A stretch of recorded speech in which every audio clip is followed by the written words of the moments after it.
So in your sip and paint space, is it starting to feel, at least for some people, maybe like art therapy?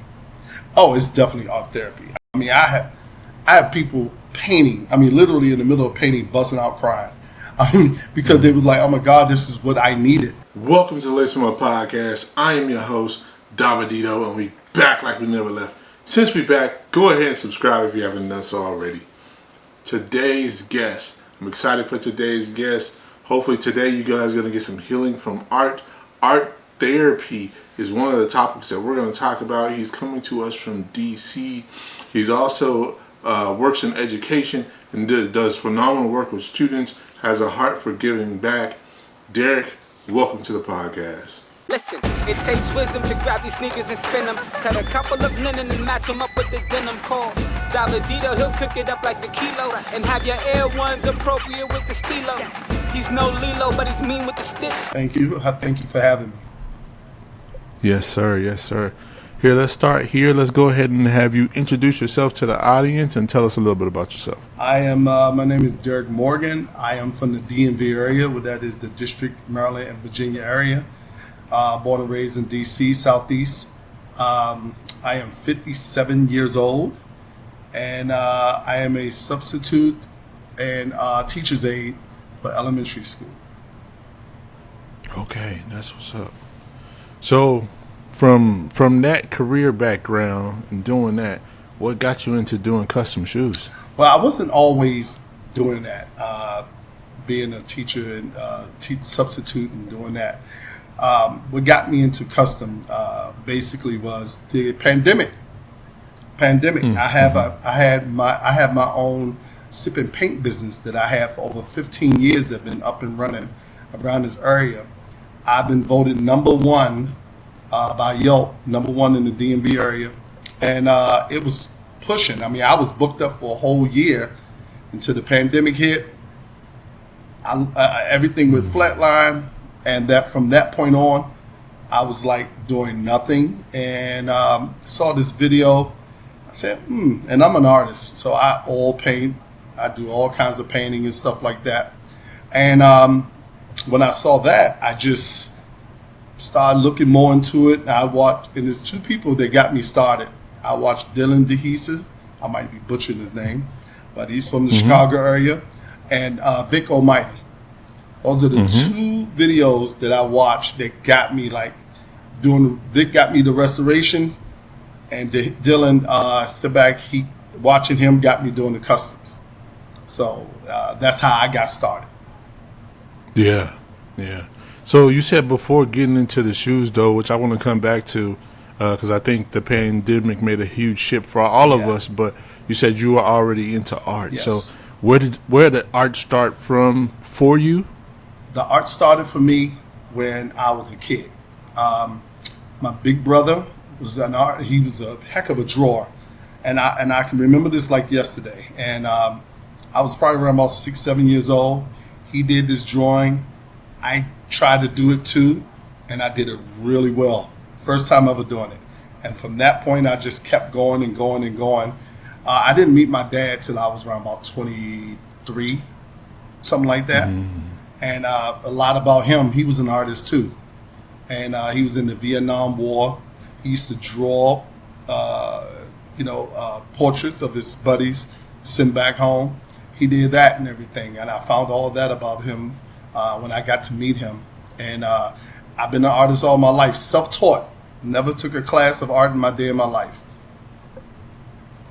So for a lot of people having art or having the skill, they don't have, let's say, maybe the big business acumen or have the gumption or ability to try to say, I'm going to make this into a business, right? Or I'm going to try to make some money off my talent.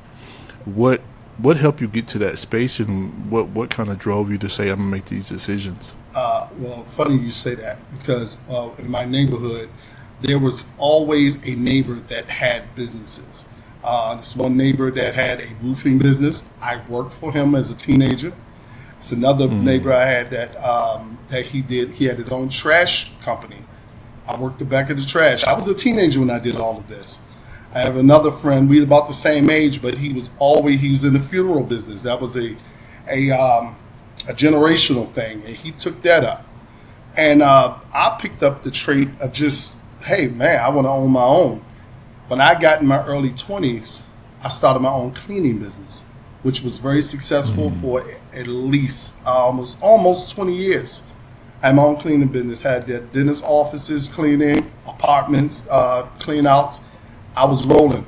And that was meant to start a business as far as me and my two brothers. But of course they didn't want to join because I started from ground zero. I literally put out flyers. I was doing that type of thing. I was putting flyers out every 5 minutes and everything, every mall. I was putting flyers on cars. I did a lot of footwork back then, and that was in the 90s when I was doing this. So that being said, that business background, I just watch other people do that, and I had a lot of friends of mine, they was out there hustling and doing a lot of other things like that, but I was so much into my art. I was so much into doing other things other than the wrong thing. And that's where my business background came from. Watching other people, asking the right questions. And when I started my cleaning business, like I said, that was over almost 20, I would say 18 years. And what made me stop that business, where I went, a friend of mine, never forget this, treated me out to a sip and paint business. I mean, not business, but sip and paint to do that because I love art. That I was doing my own oil paintings and stuff. I never stopped my art. And I did better than the artists. And they asked me to come and work for them. But when I did that, they said, well, we want you to come and shadow and help out and doing all that. I'm doing this for about a month, and I'm not doing, I'm not getting nothing out of it, but learning the business. But they didn't put me as that artist to do the instructions. So I could do this. I shut one business down, started my sip and paint business, and took off from there. And I started that from ground zero. I had a website that I did all my oil paintings on and stuff, all my paintings. I took that down and made that my website as far as my sip and paint business. And went from there. I knew people that knows how to do a website, run the website, give me a EIN number, all that stuff was being done, and I had the right people around me to help me. I didn't do this by myself. My kids, my son right now, he do all my YouTube, 17 years old. He does all my YouTube editing and all of that stuff and everything. So, I didn't get there by myself. I always get, it's always who sometime to help you out. And that's how I got into the sip and paint business, by shutting one business down, going to another. I went into that to show my passion. My passion is art, and I've never stopped ever since. And I still do my sip and paint business, by the way. Nice. So, a question for you. With starting businesses, working for somebody else, being an entrepreneur, what would you say is the number one thing anybody who wants to start a business, I don't care what it is in, what would be one piece of advice that you would give to them? And also, what has been probably the most valuable thing you've learned? The advice I would give, the number one advice I would give is to believe in yourself. Trust yourself. Don't be afraid to start from ground zero. Every business I had, I started from ground zero without it. Literally, my sip and paint business, I started off with 12 easels, 12 sets of paint brushes. My first sip and paint customer was a book club with 12 people. I took that money, invested every time I got one, I invested. And right now I have over 100, close to 100, matter of fact, let me not say that, 100, close to 100 easels. So whenever it's time for me to do a sip and paint for a big old, some big customers, I'm able to do that. I'm able to do everything. I finessed a lot of things, getting my canvases for cheap. I went to Michael's, getting the cases of canvas costs a lot of money. What I did, I used the coupons. I I was very smart about it. I went and got coupons, used the coupons, and getting the 5 packs of canvases. I was getting them for $10 and $10, and I just kept building and building, and that's how I started. Now, another advice I would give: surround yourself with people that is able to, inspire you to do better. Most people, when you put the wrong people around you, they're going to try to bring you down. One of the things that I wanted to do is to, like, I have a bunch of shoes in a bag. One of the things I've done with all my businesses, I gave back to the community. With my sip and paint business, and anybody go back and check it out on Yelp and stuff, I did cancer awareness. That means anybody who's battling cancer, any of those things, or beat cancer or whatever, you come and paint for free for that night. And I did that twice a year. I did a thing for sip and paint for autism.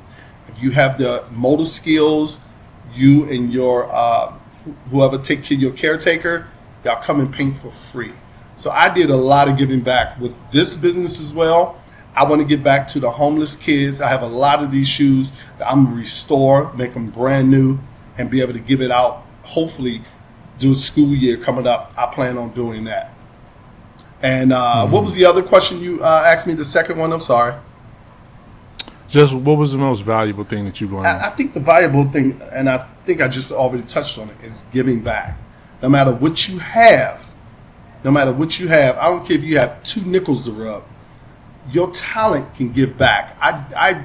My sip and paint business, I'm going to talk about that the most because I did the most charity. I did it for battered women, where women that was literally in this one house trying to get away from being killed by their mate or whoever it was.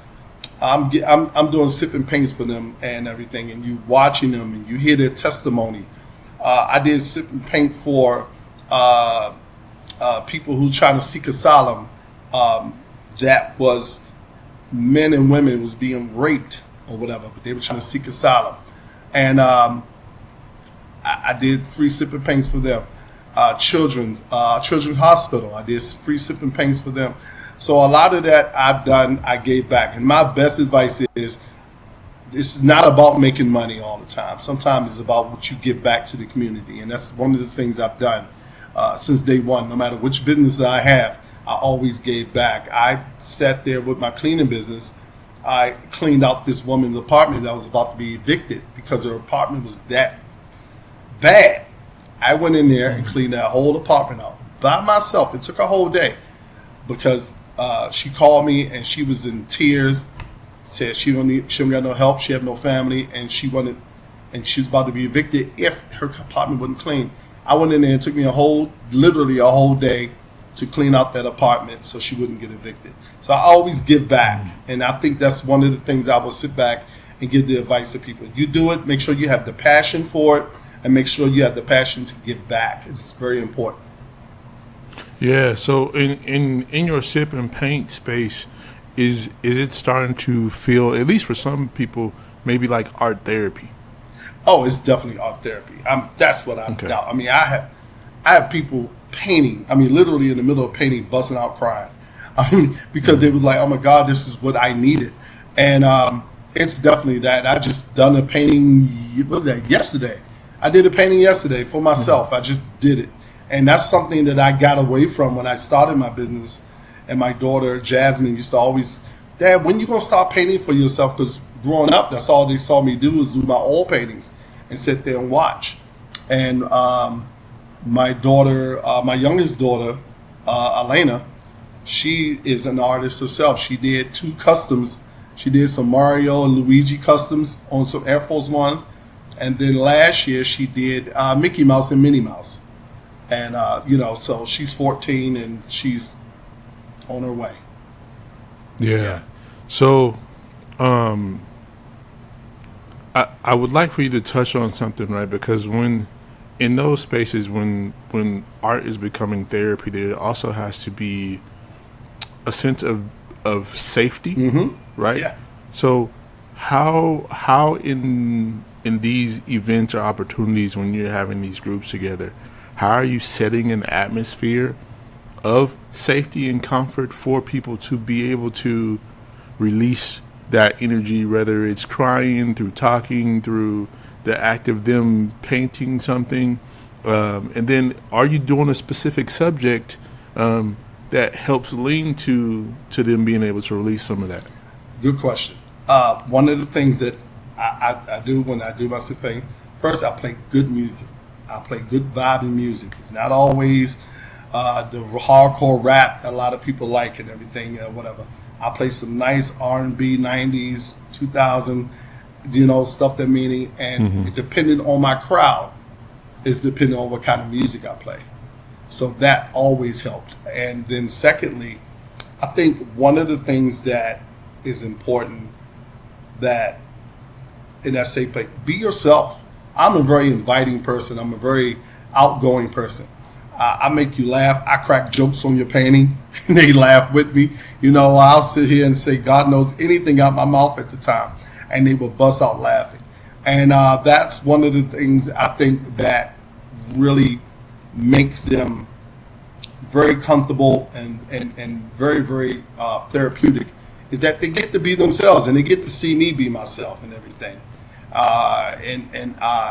You get to see all of that. And then when I got with my fiance, she sat back and helped me with the business.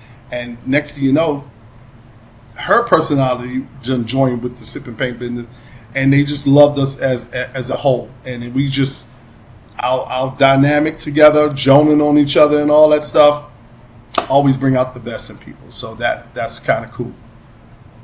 Yeah. So this next question may be a little deep. If you feel like you want to skip past it, feel free. Let's go. But you mentioned earlier that you were in your 20s before you met your father. And knowing that you have kids and you're creating these safe spaces, do you see any parallels, or are there any things that you've dealt with that you've been able to change for your kids or make helpful in the spaces of your art? And could you share a little bit of that? And if so, what are they? I think with meeting my dad or not knowing my dad, it was always a thing that's what I wanted. And I never was an angry kid. I never was pissed off at the world. And that wasn't me. All I cared about was when I'm wanting to meet him. When I got to meet him, it was funny. That side of the family, I did not know.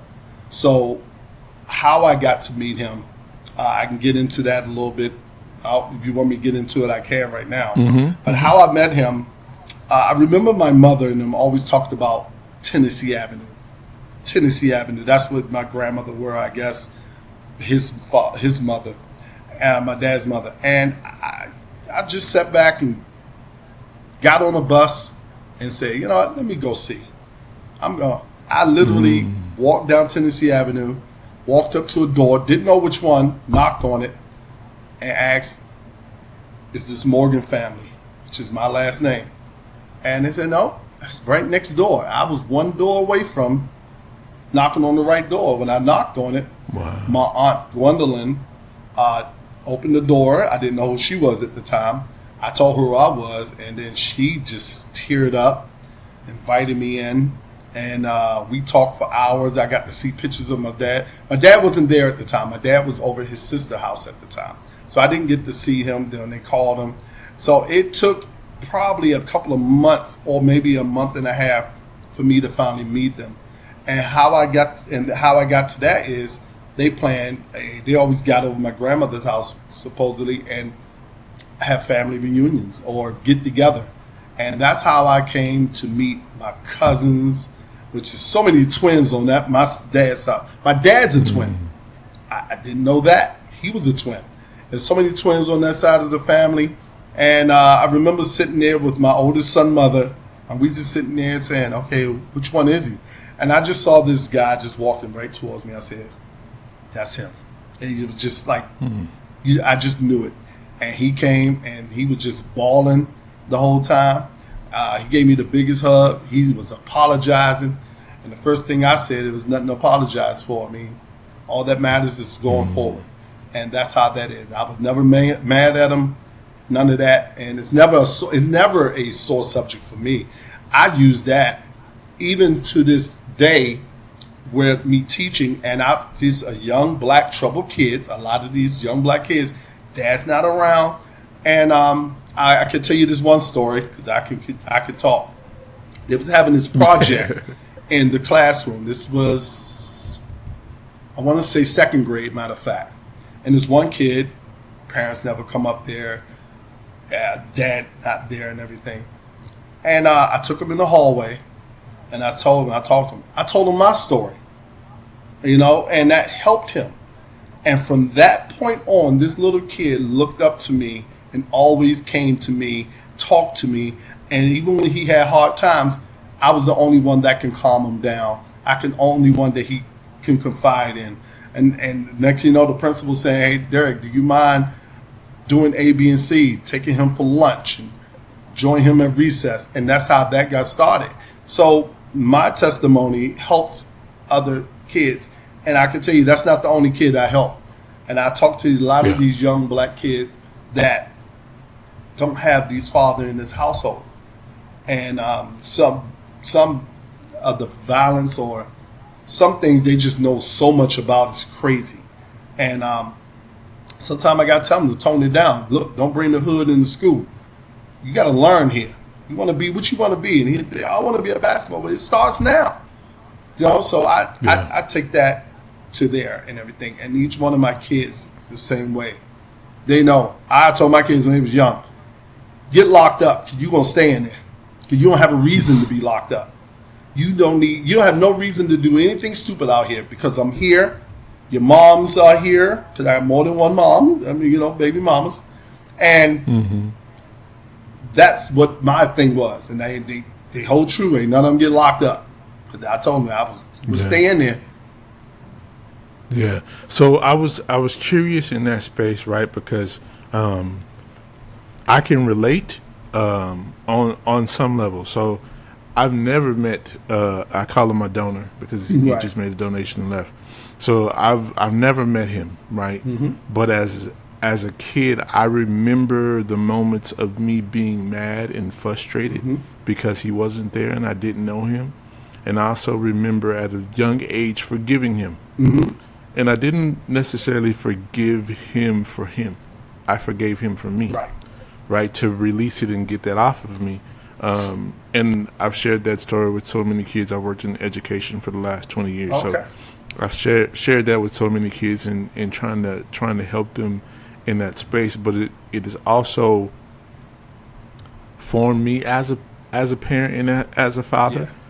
But it also, over a time, I was like, I don't know what he was dealing with. Right. I don't know what his life had. He had a life that too. So he had obstacles. He had things that he had to deal with, ups and downs, and his own demons and own things that he was trying to deal with. So, but just hearing that was like, I wonder if there's a connection between that and art, and you know what I'm saying. And just being able to pour into. What's crazy is I just have my father's artistic gift, just like my daughter had her artistic gift. But my daughter watched me when she was a baby do paintings while she was in her little crib in her little car seat, and I used to paint for her because she lived down Florida, and I'm in D.C. So I used to go down there all the time, and she's up here for every summer, matter of fact. But I used to sit there and she used to watch me paint as a baby. And watch me. Next thing you know, she's rolling right now. My son, my 17-year-old, he's a great artist too. He loved to do anime. So I think there's we inherited. We inherit certain gifts. Exactly. We inherit some negative stuff as well. I believe in that. Yep. I truly believe in that. I just, I was raised by my grandmother. My mom lived around the corner from me. She didn't live. I never lived with my mom. Well, no, I'm not gonna say that. But my grandmother raised me. But I can remember at a young age, probably about 4, I can literally remember when I went to my grandmother's house to stay and never left. And, unfortunately, my mother and my father passed away of cancer. My older brother passed away of cancer. And this is one of the things. I've never been drunk in a day in my life. I've never been high, never smoked. I took that as a thing where I watch all my friends do that. I watch all my friends smoke, drink, get locked up. It was just never me. My art was my life. And then, of course, I ended up having kids, and they became my life. And that's how it is. The only thing I would sit back and say, I wish I had a father that could show me how to be a man. I had to learn that myself. And I made plenty of mistakes. You know, as far as having multiple kids by multiple women, same age, you know what I'm saying? The kids, you know. So I made them, you know, I'm not going to call them a mistake, but I made that type of decisions that I think if I had a good role model or a father to guide me, like my kids have for me to guide them, I think I would have never done the things that I've done. I hurt a lot of people. And I always apologize for that. And I would say people, I mean women, womanizing in general. So that's okay. Yeah. Man, that's crazy. Same. I've never drank, never smoked. Yeah. God's grace has never been behind nobody's bars. So same in that space. I will say that I was blessed. My mom was always been in the home, and then had a stepdad that came in around age 4 or 5, and I remember it's been a few years ago, but it was a Father's Day, and I just sent him a text message just thanking him for all the sacrifice and stuff that he took on and that he did, and also by taking the responsibility of raising somebody else's children. Yeah, that's a man's man. I always say. That's a man's man right there. And what that looks like, and for him to be able to sacrifice all those things. When he didn't even have a kid with my mom at the time. Right. So though that for me, and my mom was like, "What did you tell him? He been smiling all day." I'm like, well, I just told him. That's right. But, you know, very, very crucial and deep, man. I love to hear it. We all have our own journeys and ups and downs, man. But sounds like you have a beautiful path in front of you, and you've been on a good race. This episode of the Lace My Podcast is brought to you by Davidito Designs. Davidito Designs is my website. It's where you can go and cop some merch. You can also put in a request for some custom shoes, and we can bring whatever idea that you may have in your mind to life on a pair of custom shoes. Back to the podcast. You mentioned during COVID, you made this shift to doing custom shoes, right? What did you learn in that space? Oh my God. First, I learned that, let me say this, one of the steps I did was like finding a starting point. I couldn't find nobody in the DMV videos or anything that I can relate to. I try to see I always seek the area first, see who's out here in the area first. They see who can help me. Maybe I can call them, and maybe I can talk to and everything, because that's how I got in the cleaning business. I was calling people. I was getting turned down. Oh, you're going to be competition. I heard all kinds of crazy stories until this one, I think he had to be about 70-something years old. One 70-something year old white guy helped me when nobody else would. And he said, he asked me my name. I came in there to get some supplies. He asked me my name, and I told him my name. He said, you getting into the business? I said, yeah. He said, you do anything yet? I said, I haven't done anything yet. I'm in here trying to get equipment and see how much it's going to cost, whatever. He said, how much time do you have? I said, well, I've got nothing else to do, but you know what I'm doing now. He said, well, if you got the time, I'm going to teach you everything you need to know. And this one person, don't know me from Adam, took half of a day to give me every knowledge that he knew of, and he gave me a number that I can call him anytime I want. And he really helped me along, and did not know who I was. And that says a lot. So that's one of the things that where when COVID hit, and when I was trying to learn did things. I looked in the area first. I couldn't find nobody. I ran into Dylan DeHee's videos, Vic Almighty's. I watched them. I asked family members for shoes so I can do. Messed up my daughter's, my stepdaughter's Stephanie. I messed up her Jordan 12s. I still have them, matter of fact, as a reminder of what not to do. And you know, and it was a lot of trial and error, and it was one of those things that I had to learn. And some things you'd be like, oh well, you know, one time, you know, as far as the prep work, I was one of them people who tried to skip that prep work. Boy, did I pay for it. I'm telling you. And that shoe started peeling.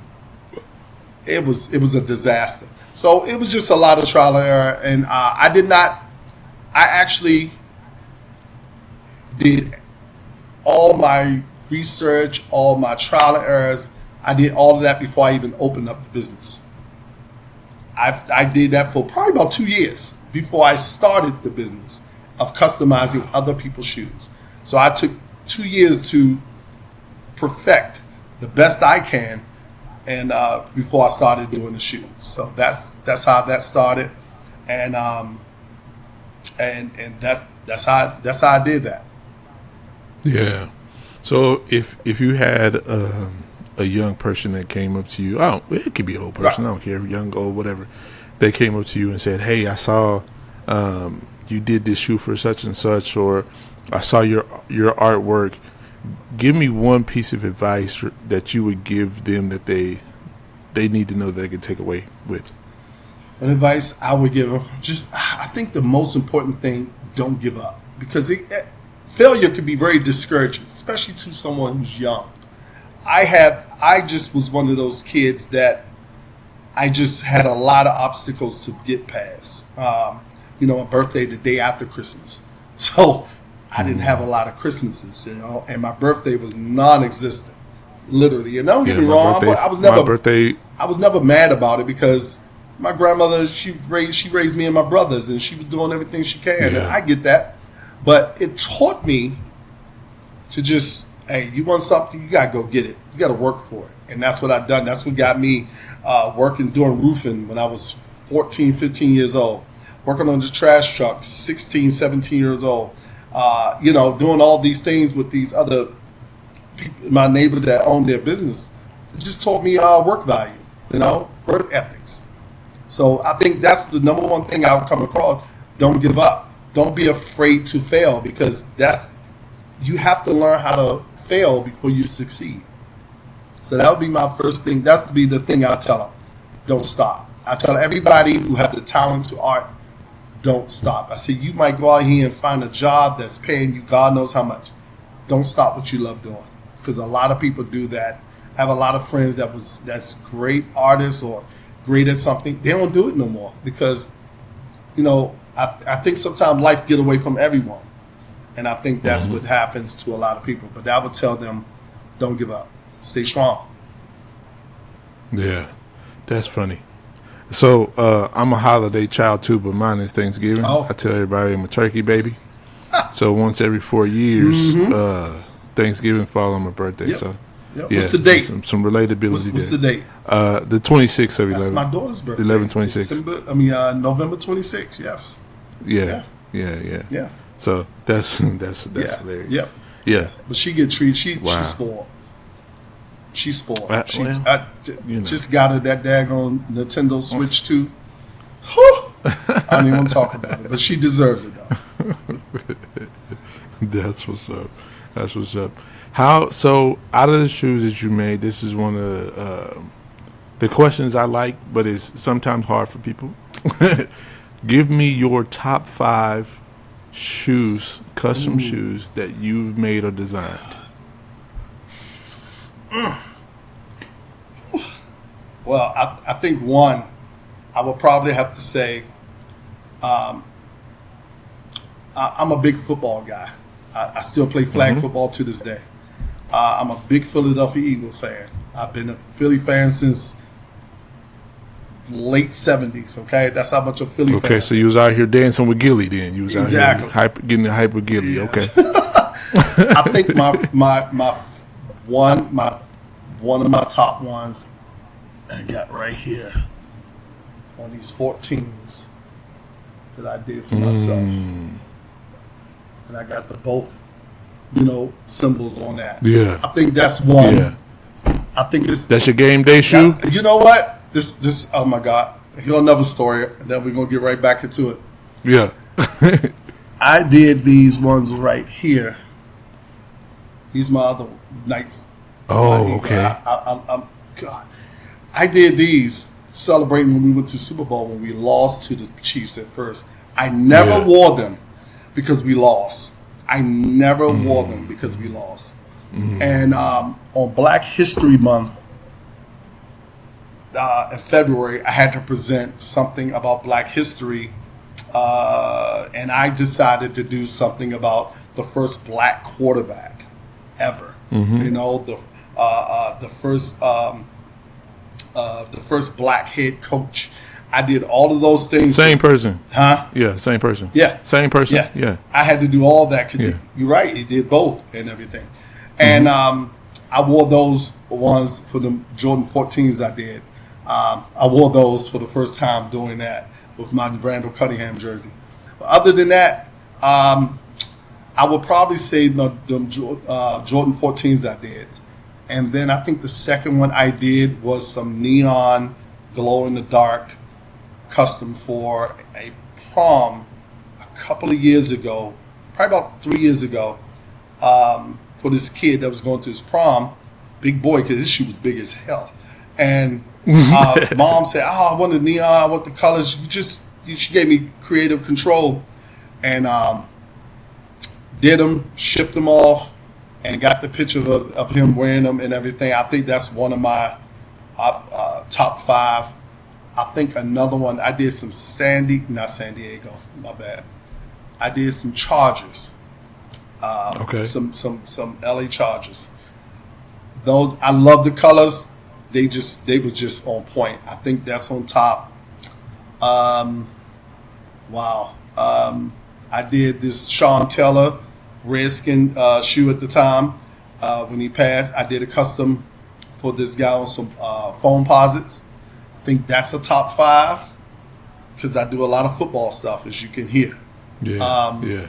I think these Spider-Mans, I like these. I did these not knowing what I was going to do. I had no clue what I was going to do. But I just know I want to do Spider-Man. I just started going for it. And I've done those. And I did this really good custom when I first started. And that's probably one of my, I'd probably put that as number 2. It was this, I don't even know what the character was, Dragon Ball Z or something like that and everything. And I really hooked it up. And it was fire. I was trying to ship it out so fast. I didn't take no pictures of it. I didn't video. I didn't do any of those things. Sending them out. I'm happy because I got a customer that hit me up and like, hey, I need this custom done. Can you do them? Blah, blah, blah. And I just dove into it, being really, if you're an artist, you just get geeked up and you just get inspired and you just not get into it. So I think those are my top 5. Yeah. That had to be my top 5. That's what's up. So you said you were in DC. I've been to DC a couple times. I feel like one of the things that DC should be known for, if not, is some Mumbo chicken. Oh yeah. Yes. Where's the best place to go? Wow. Where's the best place to go? That's what I need to know. On 8th. Next time I'm there, where I need to go? On 8th Street. God, what is the name of that chicken place? Dang it. I might have to DM you to let you know what the name of that place is. But it's on 8th Street, Northeast. God, what's it making? I'm going to hit it. I can't get it right now because it's right by my job and everybody order it all the time. So I know for a fact. God, what is that damn place called? I can't think. I don't remember the name of it. I don't remember the name. I was up there a couple years ago for a conference, and it was maybe a year or 2 after they opened the African American Museum. Oh yeah. And I had like conference stuff to do at noon, so I went over there in the morning, and walk through, and I was like, okay, I gotta get me some mumbo chicken while I was here. So I tried a couple places, but I'm like, these ain't the real spots. I didn't know where the real spots are. I got you to go. That's well, what I got you. I'm gonna DM you. I promise you, I got you. Trust me, I got you. Yeah, I got you. Yeah, I appreciate it because I need. I got you. As a matter of fact, I'm gonna give you more than one spots because a couple of spots that is off the chain. It's really good. Yeah, I need to get back out there because I want to get my my boys into the museum. Yeah.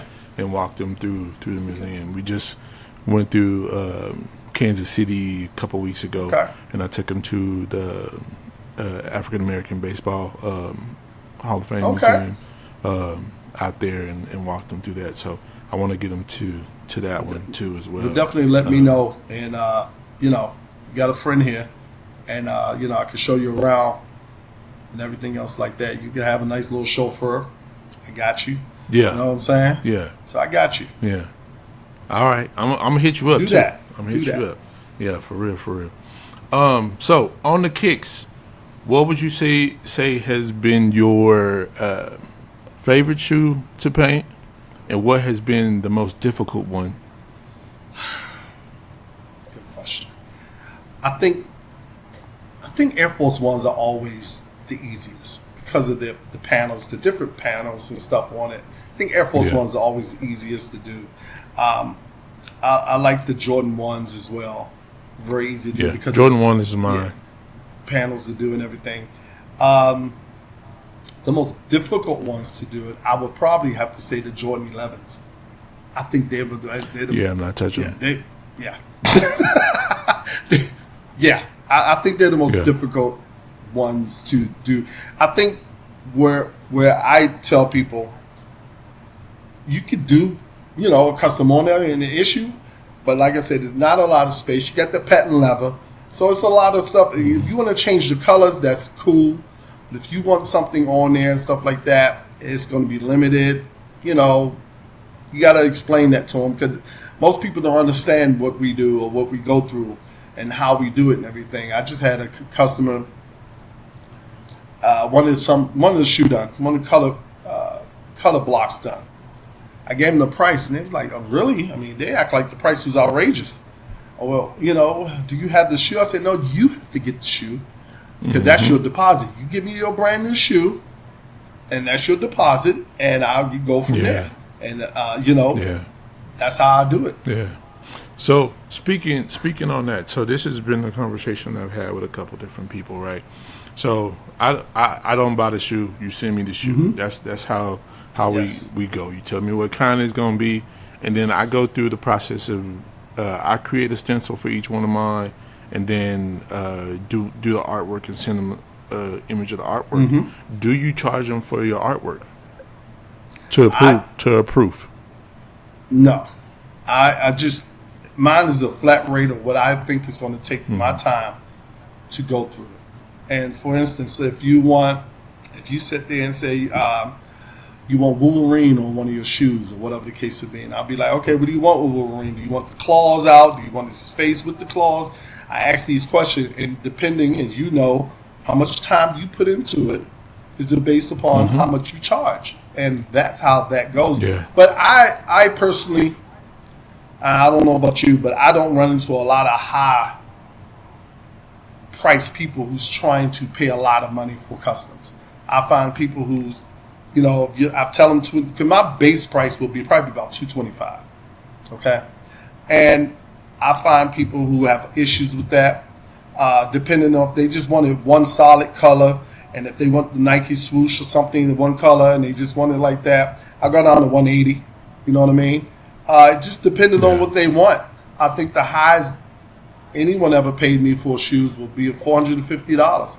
I never got paid for a lot. I always look at the volume of how many customs I do. Is what I'm getting paid for. I don't look for nobody to give me thousands and thousands. I am not that big for me to be asking for that much and everything like that. So that's how I started charging for the artwork, for the art proof. Okay.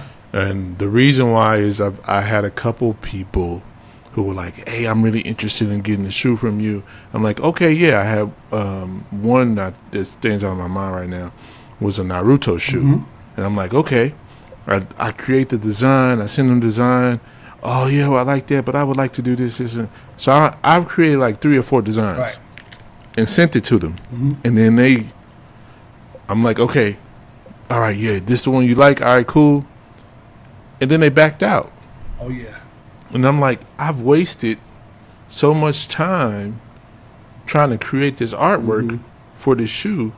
Now, I'm out of the most valuable thing I have is time. I could have been working on something else, right? So I started charging them for the artwork. Now, if it's a reoccurring customer, I don't charge them for the artwork because I already know they locked in. Right. But for anybody new, that first one, you getting charged for the artwork. I'm not. And see, we're not doing that. I never ran into that problem. See, you run it. I never ran into that problem yet. I've yet to run into the problem where I've done the shoe and nobody want to pay it. I never run into that problem yet. I've been very blessed because of that. I've done a lot of restorations at times too. I think one of the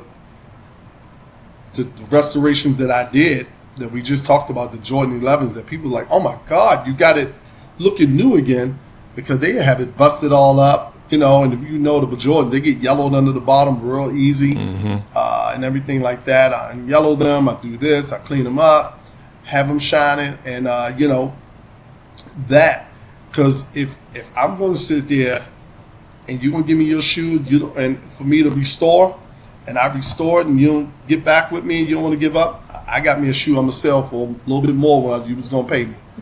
So I've yet to fall in. I didn't run into your problem yet, but I'm going to keep that in mind, definitely.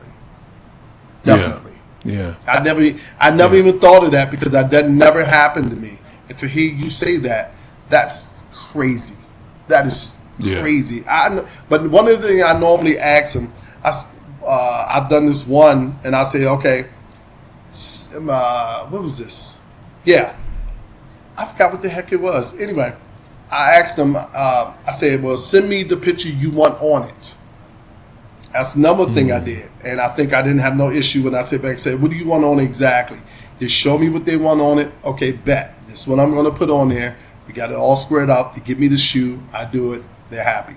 So that's another thing that I have done that worked for me, that might can work for you. Just show me your idea that you want, and then show you the idea. This is exactly what you want. Yes, this is exactly what I want. Okay, bet. And I think sometimes that works out too. That way you can cut through. Some people can explain it a little bit better. Some of them can. Some of them we got to work through it. There's a lot of client consultation that has to happen in order to get to a final spot. But yeah, I've definitely went through some back and forth, or had them. What do you want on them? They send me a couple pictures. I'm like, okay, that's only going to take up a little bit of space. What do you want on the rest? Right. Like you know what I'm saying? And like trying to talk through some of that. So yeah, that part right there. What do you want with the rest? They give you this one, but okay, we got a whole other side here. What do you know? I was just fortunate enough to get the creative control of a lot of shoes I've done. It gave me creative control. This one lady, she wanted me to do a shoe, wanted a certain name on it that I did. She was in California, and I did it. She was happy. I mailed it out for her. She sent me pictures back to it, but she was so vague of what she wants. She told me the colors, but she's so vague, and I think that was the only one I was ever nervous about. That particular custom. Other than that, I did a Dunkin' Donuts custom for a teacher. Matter of fact, did some dunks. He wanted Dunkin' Donuts on them and everything. The colorway. I even painted the bottom. I told him, that's not wise to paint the bottom. It ain't gonna last. They're gonna chip. He's like, I don't care. He wanted me to do it anyway. I did get some sole covers on it. So that he wore them. He told me he wore them about 3 times, and he showed them to me, and it looked really good. I mean, yeah. So that kind of worked and everything. But I always tell my customer, if you want a certain bottom sole color, I advise you to get the shoe that has it already, and we can go from there. Other than that, it's never wise to do that. So I think he was the only one that sit back and say, "Oh, go ahead and do it anyway." He didn't even care. Yeah, I was like, if they're gonna be a display piece, then yes. If you don't plan on wearing them, Yes, Yep. but if you're putting them on, don't do that to yourself because you're going to be mad at me, and I already told Exactly. you. One good scuff across the concrete is over. And that's one of the things I do.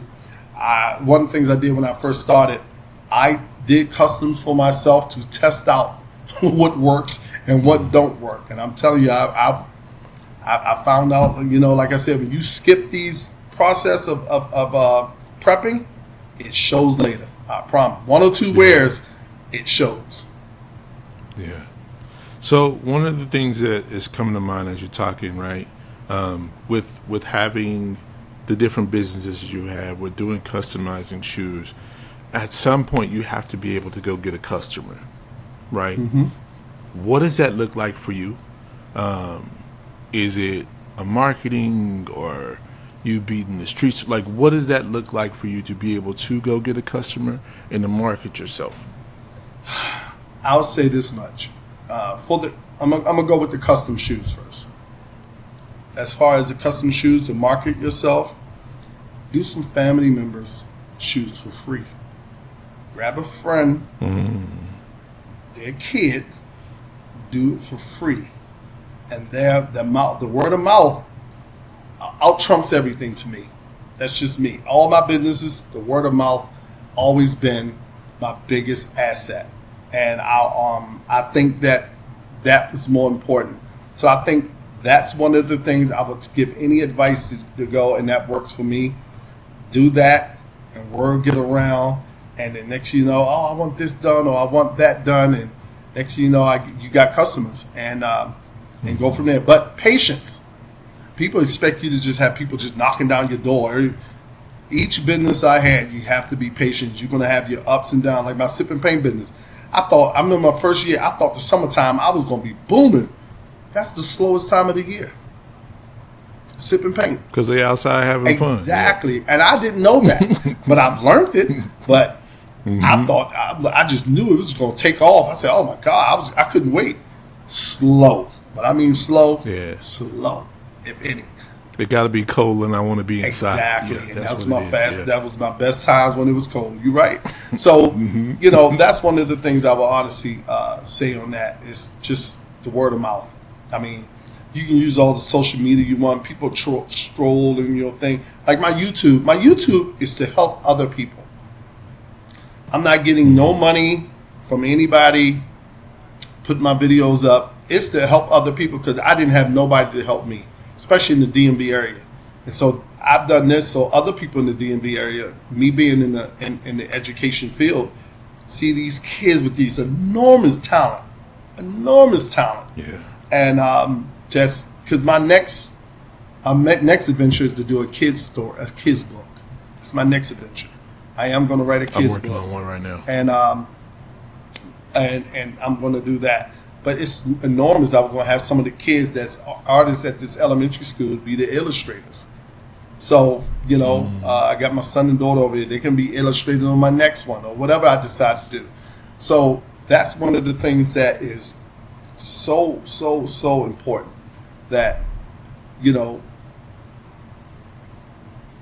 sitting there, understanding everything and having it brought to you in that matter. In a business where advertising, word of mouth always wins. I love it. Yeah. I love it. Before we get out of here, where can the people find you at? Where can they follow you? If they want to set up a sip and paint, if they want to order some shoes, what does that look like, and where are those spaces we can find you? All right. Well, all my business always start off with me, my name, DerricksCustomSneakers and Restoration. I'm in the Washington, D.C. area, DMV, from Maryland and Virginia. You can find me on YouTube, Derrick's Custom Sneakers and Restoration, Instagram, TikTok, and Derrick's Paintbrush. That's the name of my sip and paint business, Derrick's Paintbrush. You can look me up on Yelp. You can find me in Instagram, Facebook, TikTok. You can find me there as well. So those are my handles that you can handle. My website have been, I'll tell you this story right quick. My web host was Fat Cow. I paid Fat Cow to do to keep it up. They took it down, and it's been 2 years since I can get in touch with them. It have not been up for 2 years, and I paid them. And then they tried to get money out this year, and I don't even have a website up. So right now, I have people that's going to do me a website. I'm not the technical guy. I'm not that tech guy. Yeah. I got people that's on that right now to put my website back up and keep it running. But I wanted to tell that little story right there. With the funny thing about Fat Top Cow, you can email and you can call. You would never get an answer. Never got an answer. Wow. And I can tell you, I called over 50, 60 times.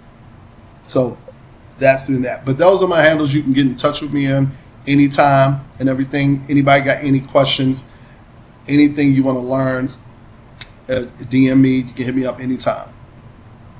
Yeah. Well, thank you for being on, sir. I greatly appreciate it. I appreciate you having me. That has been another episode of the Listen Up Podcast. Once again, thank you for watching. If you haven't done so already, subscribe. Derrick, thank you for sharing your story. We greatly appreciate it. Thank you for being on the podcast. Check him out on all his social media. And remember, like I always say, fear is fake. Creating is problem solving. Peace. If you like this podcast and want to see more episodes like it, check out these episodes over here and also check out the playlist. Once again, don't forget to subscribe. Listen, it takes wisdom to grab these sneakers and spin them. Cut a couple of linen and match them up with the denim core. Dito, he'll cook it up like the kilo and have your Air Ones appropriate with the stilo. He's no Lilo, but he's mean with the stitch.